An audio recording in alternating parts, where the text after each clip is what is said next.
Bienvenidos nuevamente, el gusto de encontrarnos con ustedes a través de nuestro programa Testigos y como siempre contigo, Leandro, ¿cómo estás? Muy bien, ¿y vos? Presentando historias y una especial. Una historia donde vamos a ver la infidelidad del matrimonio, vamos a ver la depresión en la mujer, vamos a ver esa vida a veces del varón que parece que se pierde, se aísla de su familia. Es decir, vamos a ver una historia muy real de una familia de muchos años con los tantos problemas que a veces se suceden y si todo esto es posible de llevarse adelante. Es una historia difícil, pero que nos animamos a poner sobre esta mesa de estos temas que creemos que hay que discutir. Se trata de un matrimonio peruano que se conocieron muy jóvenes, casi adolescentes, tienen 4 hijos, 8 nietos, están por recibir al 9º nieto y si ustedes se quedan, lo vamos a ir descubriendo juntos. Tengo 4 hijas casadas y cada una de ellas tiene, ya tiene 2 hijos cada una. Y ahora tengo un nieto por venir, que ya está mi hijita embarazada, mi hija la mayor. Tenemos 36, 37 años ya de casados. No, de juntado, 36 años de casados, por civil. Religiosamente, recién tenemos 9 años.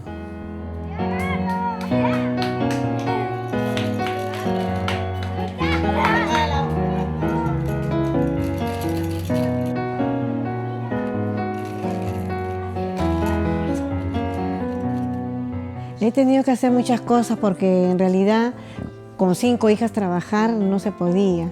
Y bueno, yo he trabajado en diferentes sitios y haciendo labores que no es educativa, pero cuando se presentó la oportunidad de poder trabajar, me anoté en un centro educativo y bueno, me dieron la oportunidad, ¿no?, de trabajar con mis hijas porque ahí también era cuna y llevaba a mis 3 hijas, iba con ella y con ellas he trabajado. Mi sueño siempre era tener un colegio, siempre era, y lo primero que quería era hacer una cuna, por la misma necesidad que yo he pasado cuando no tenía dónde dejar a mis hijas para ir a trabajar. Pero se fue dando, hicimos primero nivelación y después hemos ido con inicial y bueno, pues el Señor me ha bendecido ahora después con un hijo y ya no pude salir a trabajar a otros centros y me quedé en mi casa y a raíz de eso hemos formado el Colegio Beato Juan Pablo II. Tengo 3 hijas que trabajan conmigo, que son profesoras de 5 años, primer grado y tercer grado.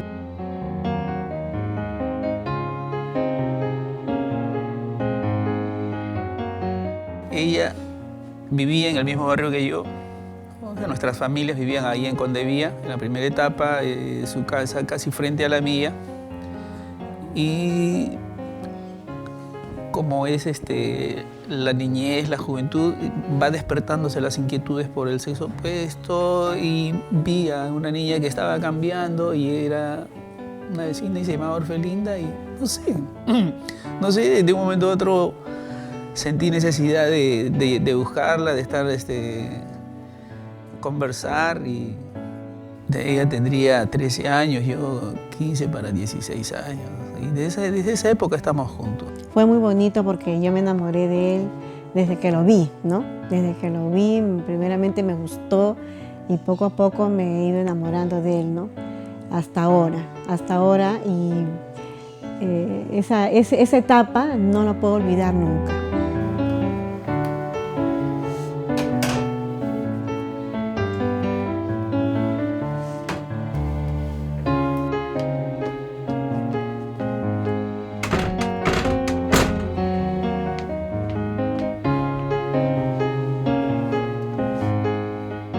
En la juventud, a veces queremos ser adultos antes de serlo y eso nos llevó a nosotros a vivir de repente como adultos cuando todavía éramos jóvenes.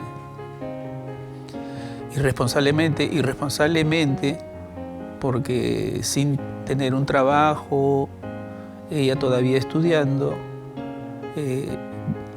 llegué a embarazarla, ¿no? Y ese embarazo en esos momentos para nosotros era un problema, no digo yo ahora un problema, ¿no?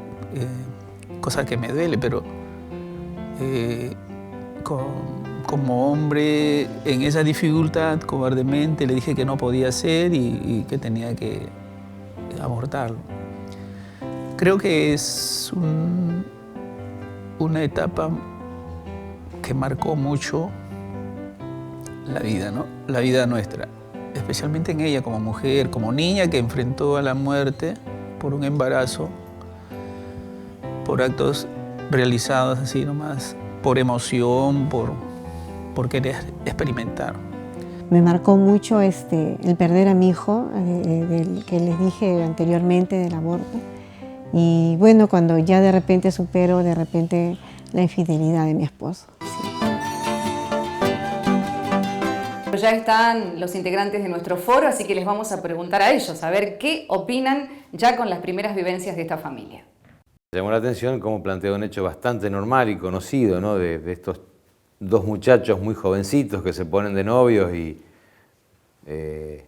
sin mayor todavía planificación de familia o sin tener idea de lo que es la vida adulta, la nena queda embarazada.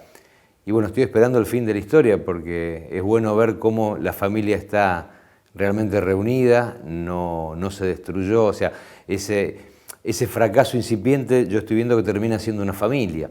Yo creo que esta historia muestra un poco el inicio de una pareja joven, no muy consciente de la paternidad responsable, que tuvo ese episodio en sus inicios de su relación de noviazgo.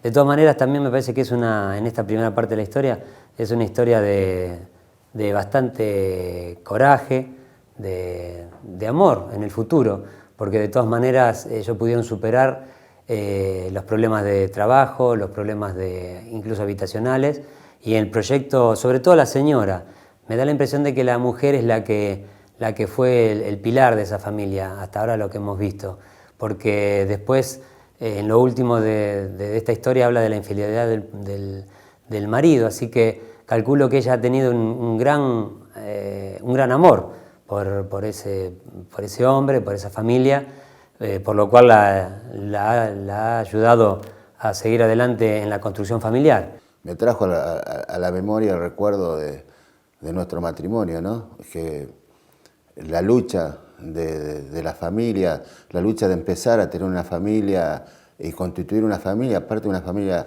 en lo religioso también, ¿no? Y lo que cuesta en el sentido que costaba de empezar el trabajo. Me parece tan importante lo de la familia que se destaca, que está, pese a lo que se vivió, por ahí, bueno, todas esas cosas que pasan muchas veces en tantas familias, en tantas parejas jóvenes, cuando todavía no tienen bien lo que es una visión de la vida, por ahí, o alguna cuestión que se presenta personal. Pese a todo esto, bueno, se ve en la familia la unidad, el amor sobre todo, que se destaca. Bueno, muchas gracias. Realmente creo que están viendo lo que efectivamente pasa en esta historia, ¿no? La larga historia de un matrimonio que tiene que luchar frente a sus propias historias, sus propios errores y también frente a la adversidad externa de siempre lo que es sacar adelante una familia, el aspecto económico, el laboral, los errores de uno y del otro, y esa fuerza que hace falta, que es el amor, para que ese proyecto siga avanzando a pesar de todas esas grandes tormentas. Y como siempre, los especialistas de testigo en este caso hacen su aporte valioso sobre lo que significa la responsabilidad de la vida y también el ejercicio de la libertad. Cuando uno le pregunta a la gente qué quiere decir ser responsable, la gente dice, y hacerse cargo. Y esto suena mucho como a asumir culpas, ¿no? Y en realidad el término responsabilidad es mucho más rico y no tiene nada que ver con eso. Viene del latín y es respondere habilitate, que quiere decir estar habilitado para dar respuesta. Responsabilidad es estar habilitado para dar respuesta. Es decir, habilitado siguiendo el origen de las palabras, significa aquel a quien le corresponde, ¿no? El habilitado en una oficina es aquel a quien le corresponde firmar. En este caso, aquel a quien le corresponde dar respuesta. Responsable es aquel a quien le corresponde dar respuesta. ¿Y quién puede ser responsable de dar respuesta de las cosas de tu vida sino vos? Ahora, hay gente que prefiere elegir que la responsabilidad de las cosas de su vida estén afuera, y entonces se sienten víctimas de decisiones que toman otros, y entonces sienten que todas las cosas les ocurren en la vida, que ellos son como cascaritas de nuez flotando en un océano, que si el océano los quiere poner en la arena, los deja en la arena, y después lo quiere, cuando cambia la marea, lo quiere volver mar adentro y allá va. Y como que él simplemente se deja llevar, deja que le pase, ¿no? Y entonces desarrollan hasta un lenguaje que dice: me llevan, me traen, me engañan, me mienten, me. Siempre ellos parados en una posición de corderitos inocentes frente a las cosas reales que le pasan en la vida. Lo cual es una posición cómoda para vivir la vida, porque no me hago cargo de nada. Todo lo que me pasa es culpa de otros. Solo tiene un problema: parado en esa posición no se puede cambiar nada. Por supuesto que el concepto de libertad es un concepto que está profundamente vinculado al concepto de ser humano. Podríamos decir que según el concepto de hombre que yo tenga, va a ser el concepto de libertad que lo va a acompañar. Para quienes sostenemos que el ser humano es una persona, la libertad siempre es la capacidad de optar en doble dimensión. Yo como ser humano soy libre de todo, puedo hacerme libre de todo aquello que me restringe mi propia dignidad, de todo aquello que lastima y hiere mi propia naturaleza. Puedo trabajar en ese aspecto para poder construirme como ser. En un segundo término, el concepto de libertad afecta a que yo como ser humano, desde una perspectiva personalista, soy libre para poder construir, para poder crecer, para poder desarrollarme en todo aquello que me permita cada vez vivir más plenamente. Gracias a estos especialistas que, como ustedes pueden ver, forman parte de un equipo internacional de pensadores de diferentes disciplinas que nos van acompañando. Y en este caso, frente a esta historia, que si bien habla de una familia, nos parecía que era el momento propicio para ponernos a cuestionarnos sobre qué es la responsabilidad y qué significa realmente esta palabrita, la libertad. Por eso, que si a ustedes les interesan estos temas de familia, estos temas de vínculos entre las personas, de educación de los hijos, de relación dentro de la pareja, pueden recurrir al sitio web de testigostv.com y al Facebook de Testigos TV, donde van a encontrar mucho otro material para nutrirse o para discutir sobre estos temas. Y el público decía, vamos a ver qué pasa después, ¿no? Vamos a ver la segunda parte de esta historia, de la vida de Orfelinda y de Jorge, que pasan por muchas circunstancias, que tienen dificultades. Aparece en el medio de tantas pruebas el vicio, un hombre que trabajaba muy bien, que ganaba dinero, pero que no lo aprovechaba para el bienestar de su familia, y también una fuerte experiencia de fe.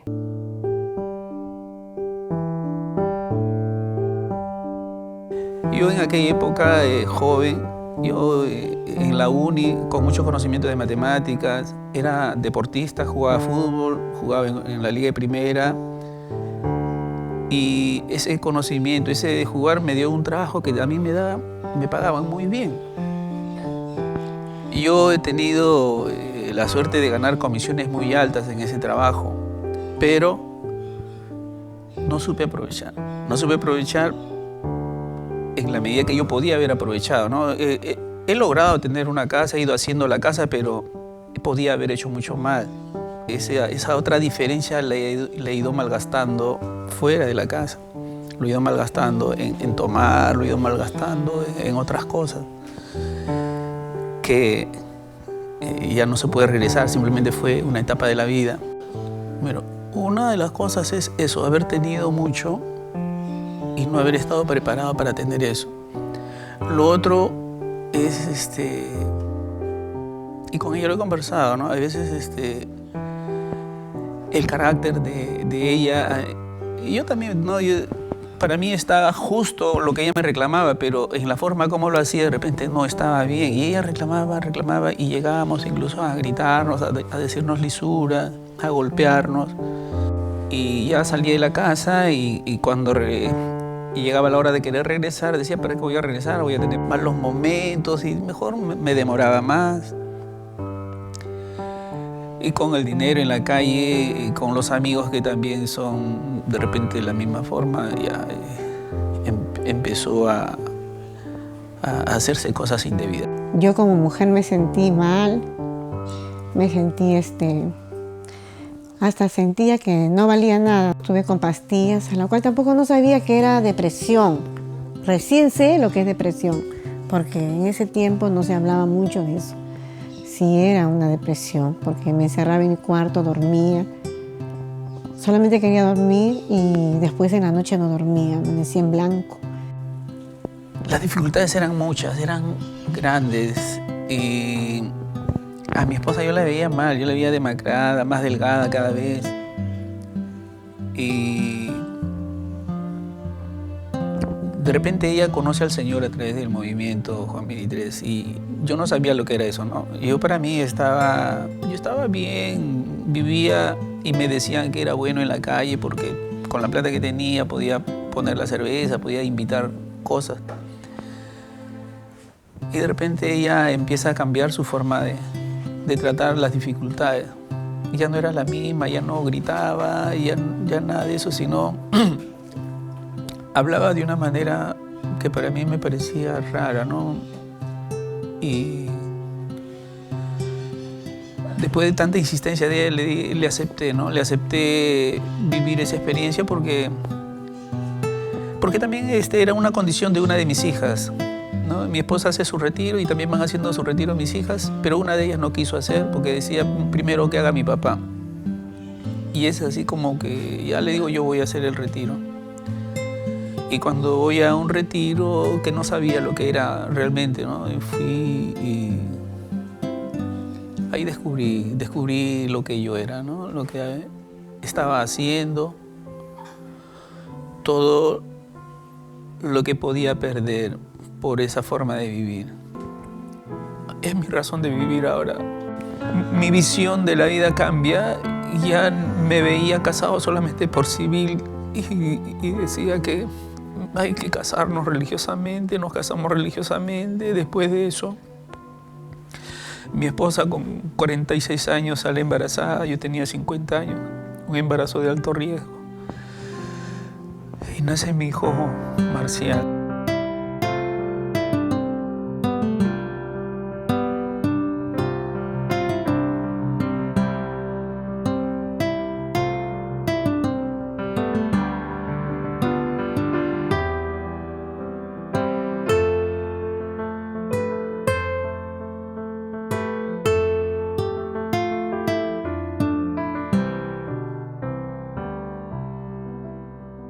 Y bien, este es el final de la historia. No sé si será el que ustedes esperaban. A ver qué opinan ahora.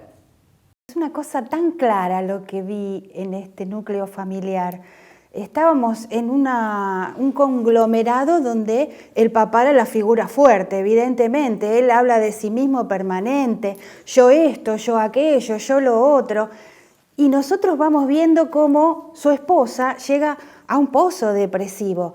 Pero fíjense lo fuerte de este otro personaje, ¿no? Que llega a encontrar en esa situación honda y oscura la fuerza suficiente, no solo para transformarse a sí misma, sino para tentar en la transformación a su esposo, para que abandone esa especie de situación egoísta. Bueno, lo que me impactó a mí de esta familia y lo que me llegó es que la lucha que ellos tienen y que nunca en ningún momento se decayeron, a pesar de los problemas, de las problemáticas del alcohol y los problemas que tenían ellos, siguieron luchando por el porvenir y por la familia, ¿no? Más que nada, para que la familia no no se destruya, que no se devuelva. Creo que esta familia, este matrimonio, desde el inicio hasta su presente, fueron teniendo una propia pedagogía de su crecimiento familiar positiva, y me parece que el mensaje que ellos envían es que frente a los problemas que han tenido, los problemas de identidad, los problemas existenciales, existe la posibilidad frente a la propia reflexión de encontrar una salida positiva a su propia existencia. Siempre hay una luz para salir, y mediante el amor que está en la familia. Bueno, la lucha de la unidad, de poder estar juntos, que se sentía seguramente la mamá acompañada por sus hijos, el amor que se destaca en eso, que la llevó a salir adelante y a seguir luchando. Bueno, muchas gracias. La verdad que... Qué interesante esto, ¿no? Sí, muchas opiniones y muy variadas. Creo que no deja mucho más que agregar, porque nos está mostrando todo este abanico que es efectivamente este proceso de la familia. Y yo solamente diría que cuando nosotros hablamos de familia en este programa, hablamos de la familia real, que es esta, que es la familia de uno, la familia en la que uno lucha, en la que uno se equivoca, en la que uno aprende y en la que uno tiene que encontrar los recursos para recomponer si algo se ha roto.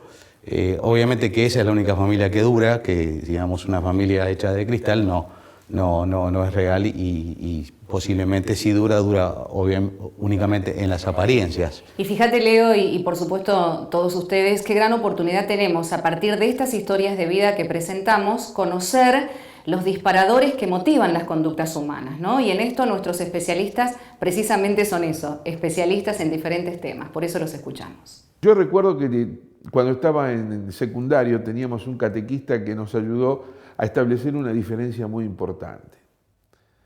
Libertad es hacer lo que se quiere. Y en realidad, apremiados por la adolescencia, nuestra mayor alegría era poder responder positivamente a eso. Y después de que él nos dejaba expresar, nos mostraba que había un plus más importante a esa posibilidad de vivir haciendo lo que se quiere. Y era comprender que la libertad es vivir queriendo lo que se hace. Cuando uno quiere lo que se hace, ama lo que hace, uno vive en plena libertad. Cuando uno se gobierna desde afuera por el deseo, el sentimiento, el consumo, la necesidad, obra total y absolutamente esclavizado y no puede alcanzar nunca el destino de su existencia, ser una persona plenamente libre. Si vamos a hablar de libertad, no podemos hablar solamente de romper ataduras, porque eso sería considerar la libertad como un agente externo a nosotros, o una libertad desvinculada, sin lazos sociales, porque por naturaleza somos seres sociales. En realidad la libertad es una tarea. La tarea de construir la libertad es despojarnos de los obstáculos exteriores e interiores que podemos tener que limitan esa libertad. Con los obstáculos exteriores, bueno, aceptar con sinceridad, con humildad, la realidad que nos ha tocado. Y en los obstáculos interiores es esa lucha personal por superar también las propias debilidades y defectos. Por eso la libertad es también una tarea. Y es lo que siempre conversamos con los padres de cómo educar en la libertad, ¿no? Que nunca puede estar separado de la educación de la voluntad y por ende de las virtudes, que es algo muy depreciado en este tiempo. Queremos agradecer tanto a nuestro público como a nuestros productores de otros países, que en este caso, por ejemplo, a esta historia que llegó desde Perú, a la familia de Jorge y Orfelinda, que realmente nos han contado su historia con absoluta sinceridad, casi diría con total transparencia, compartiendo aún sus peores errores, cosas que a todos nos ayudó a poder reflexionar, y también a nuestro equipo internacional de profesionales, personas de distintas disciplinas, de la psicología, de la asesoría familiar, de la filosofía, de la medicina, que también van llenando con un poco de contenido para que todos podamos pensar y quizá quedarnos con un poco de reflexión, porque creo que de alguna u otra manera, en algún punto, todos somos Sor Jorge, o somos Sor Felinda, o somos los chicos, o en algún punto tenemos también que preguntarnos qué opinamos nosotros, cómo nos tomamos la vida, si creemos que es nuestra propia responsabilidad, y si nos damos cuenta de que ningún otro sino nosotros somos los responsables de hacernos cargo de aquello que elegimos libremente. Si quieren volver a ver esta historia u otra, lo pueden hacer a través del sitio web testigos.com. También interactuar con nosotros en el Facebook. Es muy importante recibir las inquietudes, los comentarios, las opiniones de ustedes en Testigos TV. Y por supuesto, ese nexo, esa comunicación que seguimos teniendo hasta nuestro próximo encuentro. Muchísimas gracias.